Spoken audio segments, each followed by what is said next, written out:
Se invita a los presentes. Es cuanto, presidente. De conformidad con los acuerdos de esta sesión,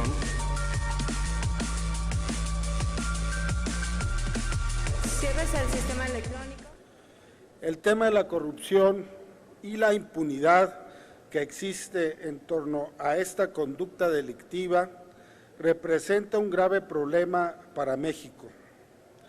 Por el caño de la corrupción se desvían miles de millones de pesos y una de sus causas es la impunidad que impera a todas luces vista, como lo es el reciente y famoso caso de las casas de Peña Nieto y Videgaray. Alcanza niveles inaceptables como los que señala el Índice de Percepción de la Corrupción del 2014, elaborado por Transparencia Internacional, en el que México se ubicó en el lugar 103 de una lista de 175 países investigados y obteniendo una puntuación de 35 sobre un total a obtener de 100. Dentro de los países de la OCDE, ocupamos el lugar 34 de las 34 naciones del organismo, es decir, el último, destacando el hecho de que somos el país con la puntuación más baja entre todos los integrantes del órgano, donde se agrupan las economías más desarrolladas del mundo.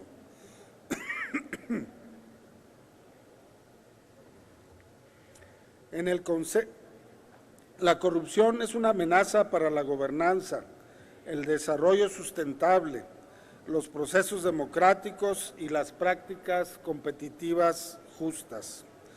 Prueba de ello es la proporción de la corrupción en el PIB del país, que se calcula en un rango del 8 y 10%.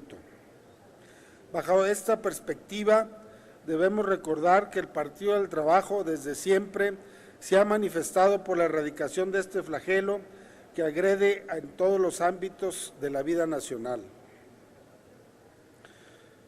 Otra causa para que impere la corrupción es el financiamiento privado de las campañas electorales, que nuestro partido ha propuesto eliminarlo. Quienes financian las campañas posteriormente recuperan su inversión con obras sobrevaluadas o no realizadas, o con devolución o exención de impuestos, y de esto tenemos muchos ejemplos. Solo para señalar algunos, la venta de Banamex, que se exentó de impuestos, el caso de Ahumada, entre muchos más. Además, el combate a la corrupción debe ser como el barrido de las escaleras, de arriba hacia abajo. De abajo hacia arriba es imposible. Así es el combate a la corrupción, es imposible hacerlo de abajo hacia arriba, y estamos claros que seguirá habiendo impunidad arriba, y una prueba es que en el dictamen no se quiso poner la posibilidad de juzgar al presidente de la República por otros delitos que no sea el de traición a la patria.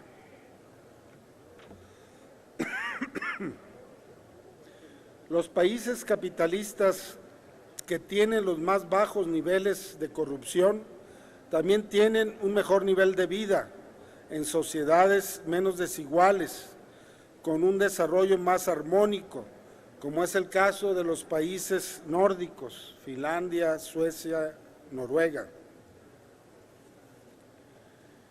También hemos visto cómo el régimen utiliza la corrupción y su fiscalización para el control político. Si no se alinean los gobernadores, presidentes municipales o líderes sindicales, los meten a la cárcel. Así la usan la corrupción para sus intereses. Ahí está el ejemplo de la líder sindical magisterial, Elbester Gordillo.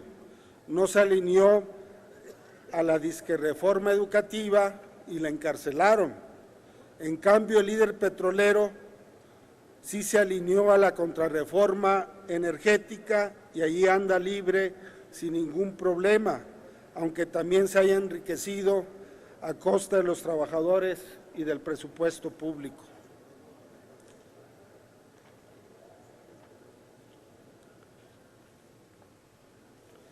También quiero hacer notar una forma de corrupción en la cual en las sociedades capitalistas como en la nuestra no se habla ni se comenta: la explotación de los trabajadores.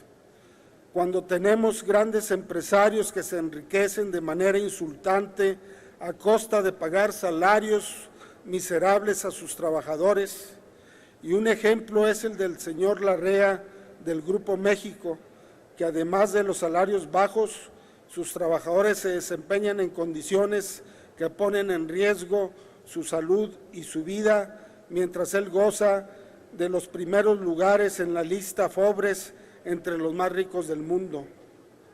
Este es solo un caso de los muchos que hay donde se despoja a millones de trabajadores mexicanos de un salario digno y justo. Y aunque esto en el capitalismo de manera dominante se ve muy natural, es un despojo y un gran robo a los mexicanos y no tiene justificación moral y ética que valga, solo que la ley no está a la altura de esta necesidad social de evitar este atraco contra los trabajadores. La autonomía que debería tener el órgano encargado del combate a la corrupción no se logra, como no se ha logrado con el INE, que está al servicio de los poderes fácticos que usan al presidente, al PRI y al PEVEN para su beneficio particular en contra de los intereses generales de la nación.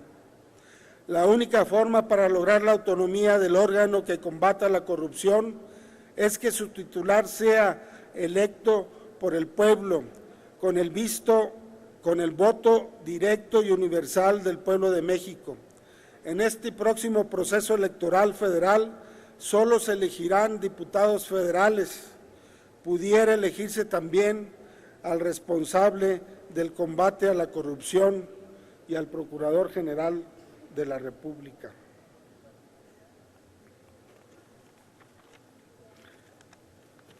Por todas estas razones expuestas, el Grupo Parlamentario del Partido del Trabajo votará en contra del presente dictamen. Cámara de Diputados, 62ª Legislatura.